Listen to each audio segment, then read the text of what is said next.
Da ni yma ym Mhont Bethania ar droed Lwybr Watkin. Felly mae'r bwrdd dehongli yma yn dangos yn union yr holl wybodaeth ydych chi angen gwybod cyn mynd i fyny ar eich taith. Enghraifft, mae'r llwybr yma yn 8 milltir o hyd yna ac yn ôl. Mae'n cymryd rhyw 6 awr ar gyfartaledd i grwpiau i fynd i fyny ac yn ôl neu unigolion. A mae o'n dringo yn eitha cyson i fyny drwy'r goedwig i ddechrau yna gyda'r afon. Ac os edrychwch chi ar y map yma, mae yna ddarn eitha anodd wrth bwlch ciliau a bwlch y saethau, a mae yna dipyn bach o sgri sydd yn gallu bod reis heriol yn enwedig ar y ffordd i lawr. Felly cofiwch bod chi angen eich egni a bod yn ddiogel ar y ffordd i lawr hefyd. Hanner y ffordd ydy'r copa.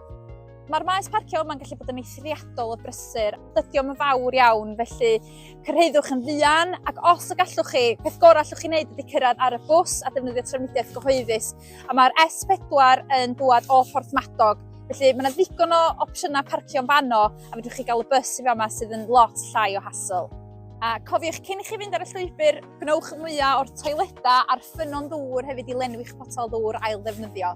Pan ydych chi ar y llwybr, dilynwch y cod gefn gwlad i ddangos parch i'r ardal ac i bobl sy'n byw a gweithio yma.